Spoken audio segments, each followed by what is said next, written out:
Welcome to the Grit Reapers, the podcast for aspiring online entrepreneurs that cuts through all the crap in the online business world and dishes out the raw and real truth about what it really takes to have a successful online business. No sugarcoating, no get-rich-quick schemes, just honest advice with a healthy dose of humor and hope. We're your hosts, Gail and Candice, two online entrepreneurs who've been there, done that, and lived to tell the tale.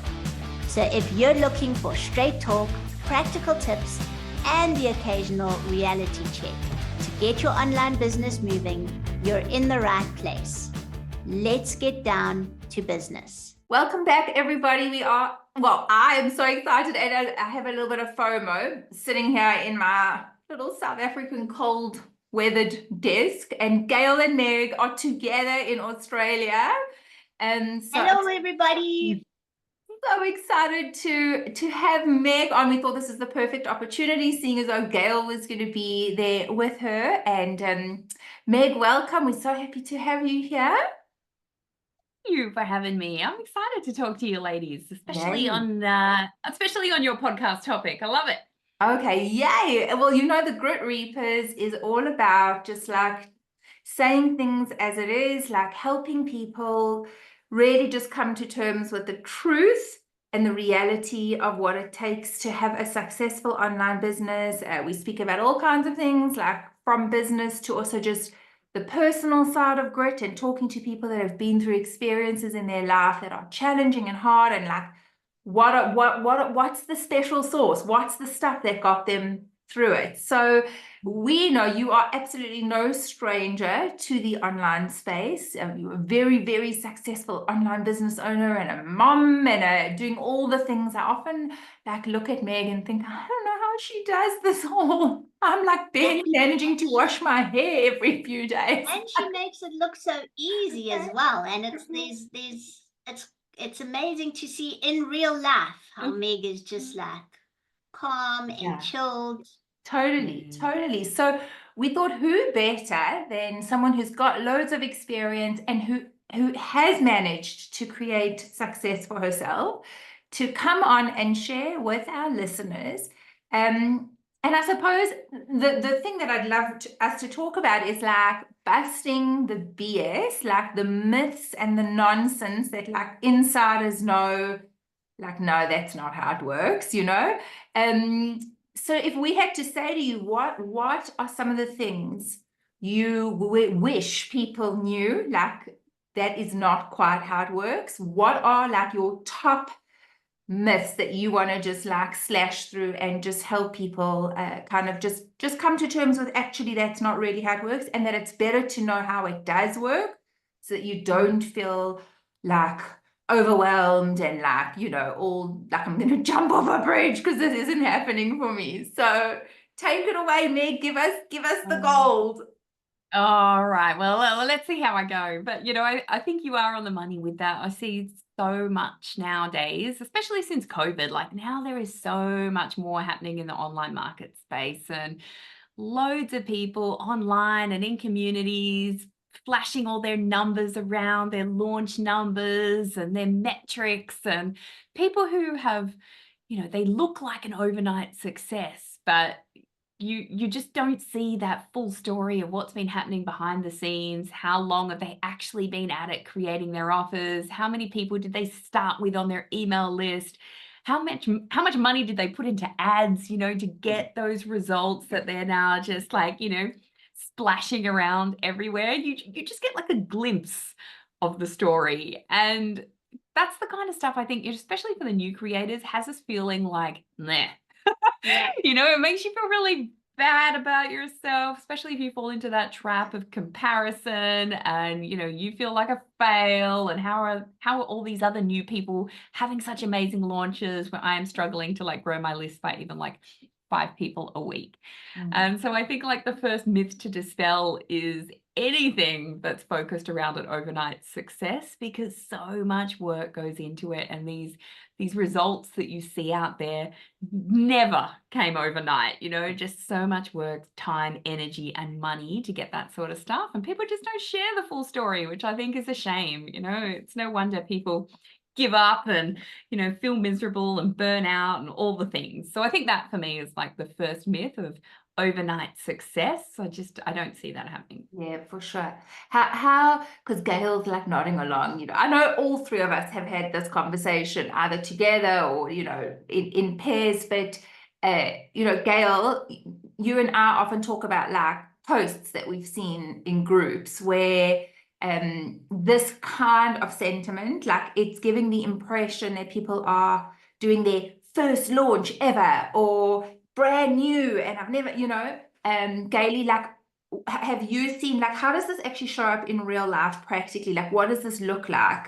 What are some of the things people say that you know we thinking, yeah, no, that can't be the full story. Like what are the posts, like what is the languaging that this what Meg's talking about would like appear? So, you know, Kant, I think what I've noticed is that in a lot of the groups, people are saying, you know, I'm going through a beta launch or a, you know, it might be called a founder's launch or a monetize before you make it launch.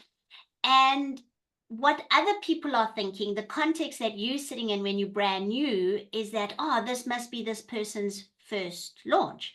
But actually, what it so often turns out to be is that this is a launch of a new offer.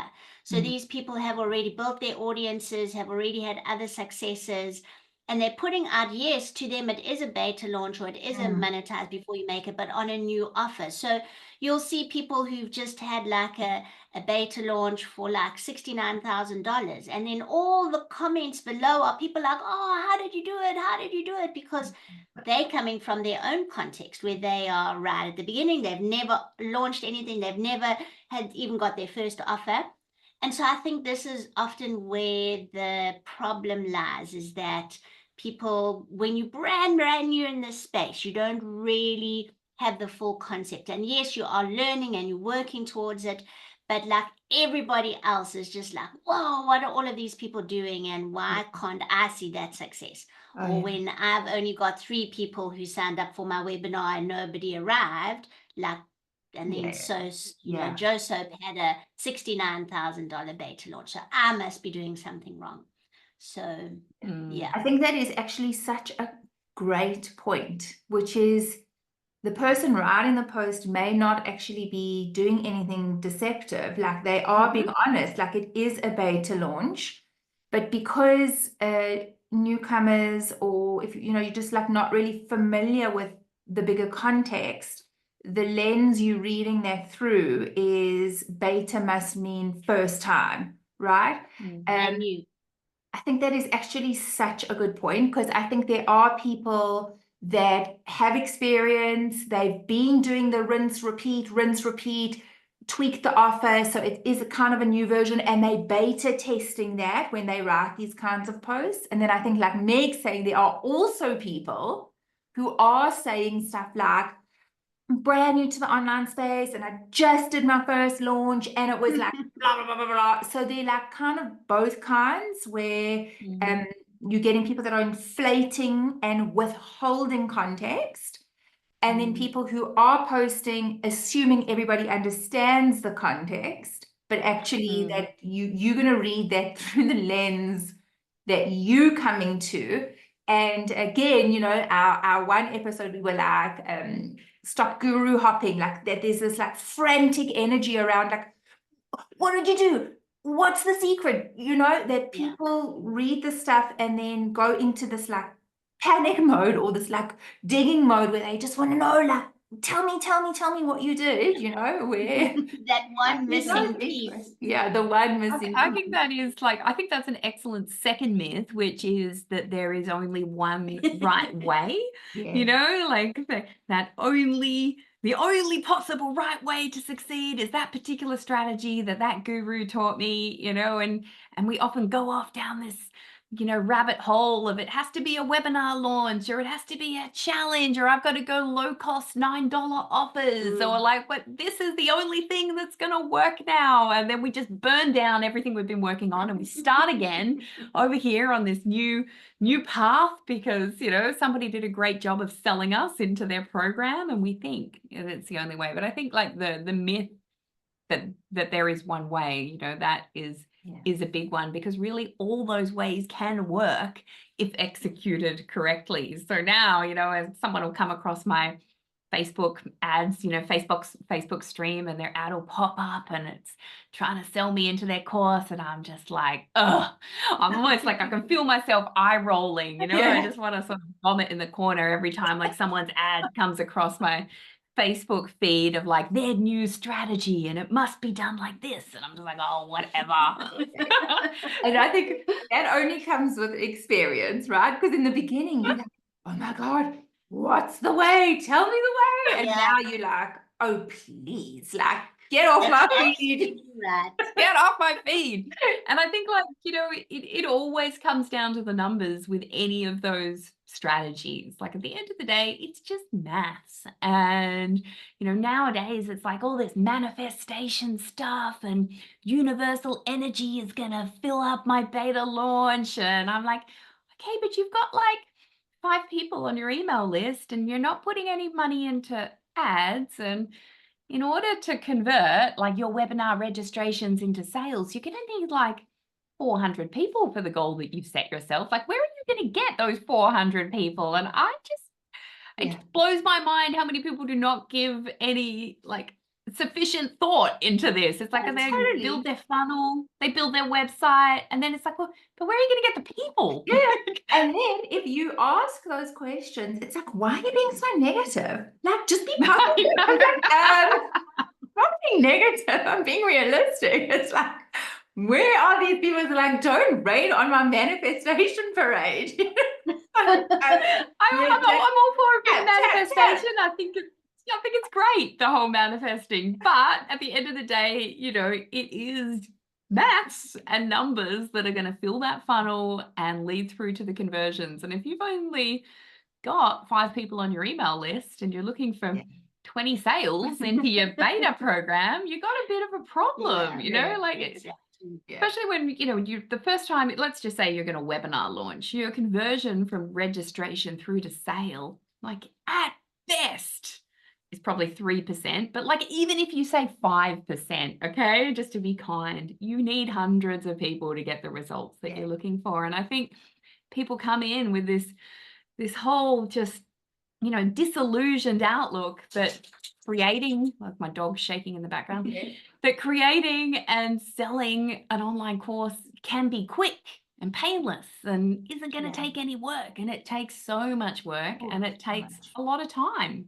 I don't know how we've got to this place where people believe that building an online business is just quick and easy. Like, you don't ever go into a face-to-face business and be like, okay, I'll open my doors today and I'll be like, selling 100,000 tomorrow. Like, that's kind of what people are doing. And somehow you think that because it's online, somehow it's easier, but it's not. We spoke about this. I can't remember in which one of our episodes, but I think I was saying that one of the things that I've started thinking about is there's a blurring between like how fast things happen digitally. So as a user of digital media, like if I'm going online to shop on Amazon it's so quick, right? It's like click, pay, and boom, like next day delivery. So digitally,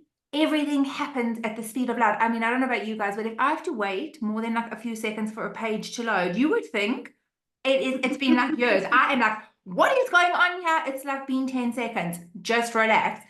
But there is this like impatience because everything happens so quickly. We don't have Wi-Fi. We're like freaking out. So I think there seems to be this idea that because things happen quickly digitally, we have somehow confused that, well, then when you launch a digital business, it's going to be as quick. you know? Mm. And when I started really, because I really, hands up, will admit that is what I thought. I was like, this is the best thing ever. I'm going to be making money while I sleep. Like, I don't even have to of like course. meet these people. It's like, I'm going to have like hundreds of, like, I'm going to have the post-it wall. I always speak about the post-it wall, you know, where if you actually walked up to those little post-it, it could say like bread, milk, eggs. Look at all these people that have just joined my online course, you know. I thought that. I was like, this is going to be my reality. And then that first slap in the face is like, you know, it's not quite working out that way. It's like, no, because it's a business and businesses take time to grow and like all the things, you know. So plus what Meg just hinted at is like, there are some really good marketers out there, you know. So you are buying into, and of course, because they've worked on their messaging and their positioning, and it's all about showing you the inspiration and the aspiration and talking about your pain points. And it's like psychologically, you are like bought in, you have bought in. And then you get in and you're like, hold on. Oh, now he says, oh, you know, he's been doing this for like 10 years. It's like, okay. Yeah, so I think we just have to have our eyes and our ears wide open, you know. Meg, what else? And I think, Give us like, more of the goals. It does sound negative though, doesn't it? You know, like Gail and I are about to run a training series and we're like, we called it the Straight Talk course launch because we just wanted to give everyone a little bit of tough love. And Gail said to me, do you reckon anyone's going to want to sign up to hear the real story? And actually, like, you know, definitely conversions into this training are not as high as other trainings that we have done because people often don't want the truth. It's like, no, there's definitely a shortcut out there and I'm going to find it. It's like, okay, keep going then. It's the dilemma. And like I was speaking, you two ladies know our friend Deirdre in Canada. And Dee and I often have this discussion, which is like, it's like it takes a toll on you as an entrepreneur when you really trying to grow your business ethically. Like you don't want to market bullshit to people. You don't want to sell them something that you just know it's just not how it works. But the dilemma is then people don't want to work with you. People don't want to sign up because they want the glitz, the glamour, that casino, like, oh my God, I'm going to be making money when I sleep and it's going to happen tomorrow. Like they actually want that. Then they get frustrated when they get in and realize it isn't like that. Then they say, why did no one tell me? And we're like, we try to tell you. Like, you know, And I don't want people listening to this to be like, oh, I'm not going to bother. You know, like there is so much opportunity out there, but it is a long game. You know, it's a commitment to I'm going to grow this thing over the next few years, and the potential for the online space is still limitless. You know, the potential that in a few years you are just drinking your cocktails by the pool, like that absolutely can happen. But it's just not as quick as, you know, a lot of people would make it out to be. 100%. I think when Gail and I were talking about this podcast, she was like, Cans, we just have to like remember to keep it like hopeful. Yeah, absolutely. Disillusion people so much. I was like, okay, no, you've got a good point. Yeah, absolutely. Because all we have to do is look at Meg. And Meg is successful. But Meg, maybe Meg, you want to tell us a little bit about your timeline, like with your online, like sort of from when you came in and sort of how long it took to start making like money and success and how you've done it, how you've built. And all the like trials and tribulations, Meg. Like just tell us about the bumps and the learning and Yeah, I mean, when I first got into it because a guru sold me, you know, and I was like, yeah, the online space, that's totally where it's at. Like, I don't know what I'm going to put in an online course, but I'm sure I can come up with something because like everyone else is. And so I spent, you know, the couple of $1,000s to get into this program and pretty quickly realized, I don't actually have anything to put in an online course, but now I'm in this program. I loved the energy. I loved the industry, you know, the whole environment was awesome. But I was like, I got nothing to put in an online course right now. So how the heck am I going to make some money? And so initially I actually reached out to my entrepreneurial friends and said, like, you're really good at SEO. Could you make a course on that? And you're really good at marketing. Could you make a course on that? And you're very good at selling on Etsy. And I just like got 6 people who were good at something, not connected things, all different. And the first thing I ever launched was called Biz Mum School. I'm like, what terrible name was that? Biz Mum School. And I just spent like the first couple of months putting together all their stuff. I had a Kajabi account, software platform for anyone who doesn't know what Kajabi is. And I just hosted everyone's course on my platform. I did all the email sequences, all the sales pages, all the ads. Like I just learned it all, trying to get all 6 courses up and running and sold at the same time. And then we had this like 2-week period of Biz Mum School. It actually went really well, but I never did it again because I was like, wow, that was a shit ton of work. I'm like, never doing that again.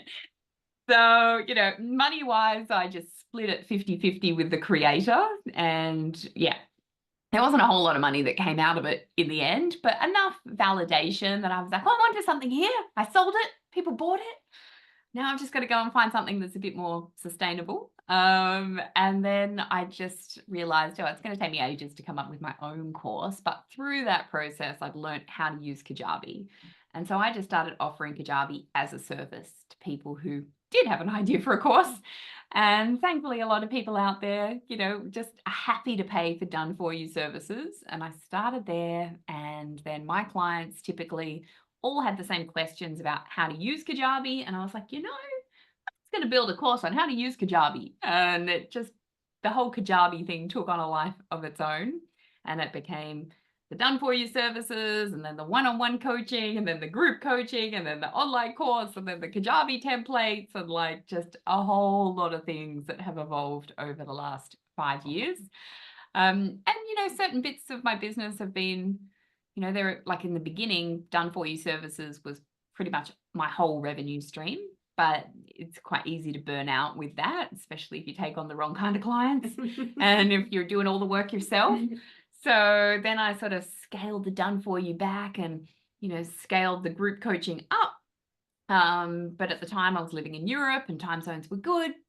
This year I do not have a great time zone. So again, done-for-you services have scaled back up and group coaching has scaled back down. So it's kind of, you can dial things up and down as needed. But I have found that it's been great having this like diverse stream, or revenue streams. And I was reading in the Kajabi creator report this week, they were talking about like 6-figure creators, people generating more than 6 figures annually, typically had 5 or more revenue streams. And so I think another like good myth is, you should just like have one thing and just rinse and repeat and just sell that over and over again and nothing else. And I've often beaten myself up for like, why do I always feel the need to create something new? Why can't I just focus on that one thing? But I think like, looking back, it's actually worked out pretty well, having like such a range of things in the portfolio that are generating money, because some of the things do require my time, like done-for-you services. And then there are like the passive income things like the templates where you can be making money while you're drinking your cocktails by the pool. I love those days, you're like, open your email, cha-ching. We were actually sitting by the pool on Rottnest Island, and Meg's like, I love to see that. There's another one. There's another one. So actually, Meg, your story is very inspiring because first of all, like that very first course with all your friends, it just shows that you actually can think out of the box. It doesn't necessarily need to be something that you yourself can do. And then as you find stuff, then you can create from there. So you are a real inspiration just on like how to think outside of the box, how to be an entrepreneur. Yeah. I mean, I've always loved collaborating. And I think that is, for someone out there who's like, I'm good at the tech stuff or the behind the scenes stuff, and maybe they don't have the course idea, like just partnering up with someone they know has the knowledge, but maybe not the tech skills, like that kind of collaboration is great, because it's difficult to wear all the hats. Like I'm going to do all the tech and the ads and all the marketing and also create my content at the same time. Yeah, 100%. I think it also shows that like where you start off isn't always where you end. Like you start with an idea and maybe it works for a while, and then you learn some lessons and you revisit whether or not it's something you want to do and whether it worked. Was it actually financially, like, yeah, it might have worked, but for the amount of work I put in, it just like wasn't financially worth it. So I need to rethink that. And then you go in a different direction. And again, it's such a fluid thing. Our lives are based on circumstance and what's happening in our personal lives. And so sometimes some services that are in demand, you'll find you're just doing more of that. And then if that isn't working and you need to pull back, then what can I plug that with? Okay, let me go more with group coaching. Or it's good to be able to be flexible and adaptable. And I think actually all entrepreneurs, like certainly the ones I know, have that characteristic in common. It's like they are not scared of being adaptable, like, and quickly pivoting and reading a room as it would be, and then just kind of like adjusting. They're really quick on their feet like that, which is amazing. I think again, that like Gail's right. It's really inspiring. I've spend some time with you like in person, and I just know you're just like always so honest and upfront about like what is happening for you. It's not like trying to like put on a show, like I think in the beginning, and I was telling Gail about this incredible speaker that I heard very recently talking at like a function, and now where she is like in this high powered position, but she was sharing her backstory.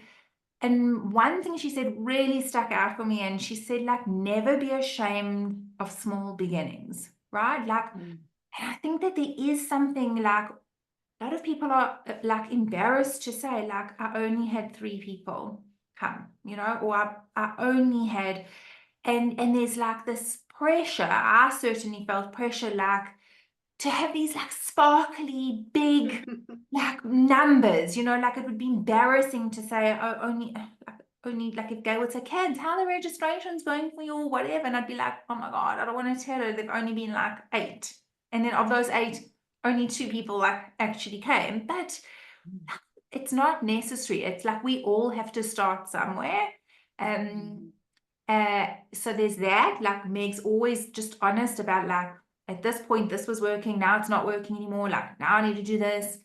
But I also think, like again, there's like this glamorization of like going all in, back yourself, like really believe in yourself and go all in on this one thing. But like there are practicalities in life, and like if you are like transitioning in a career or an offer, it's wonderful to back yourself and it's wonderful to have this one thing, but sometimes that is not going to bring enough money to support your life and your responsibilities. So the idea of thinking like, okay, so how can I pair that, with multiple ways to earn money is a good idea.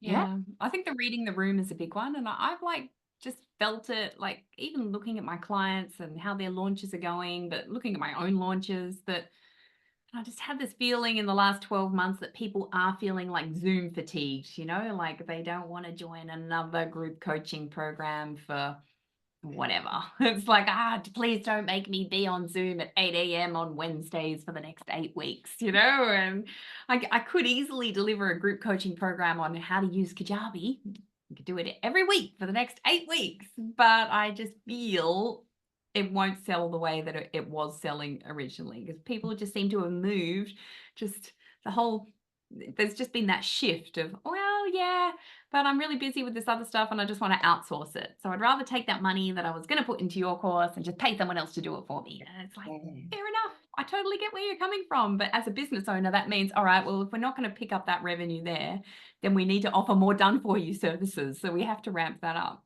Yeah, 100%. Well, Meg, thank you so much for your time. And where can our listeners find you? We will, of course, drop all the links, all the good stuff to how people can get hold of you. But where is the best place for people to connect with you? easiest place is just my website. So just megburge.com, and all roads lead from there. So you'll find me on Instagram, trying to grow my Instagram following. Gail and I met somebody this week with 682,000 followers, and I was like, I only have 1,600.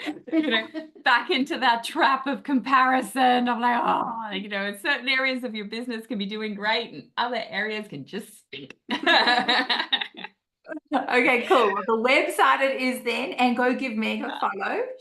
She wants more followers. Go follow Yes, Meg. give me a follow. But, I've been trying so hard, but yeah, lovely talking to you guys. yeah, thanks, Meg. Very refreshing. Awesome. I hope you two have the best time together. Just enjoy each other's company, and we'll catch up again soon. Okay. Thanks, Gans. Bye. Bye.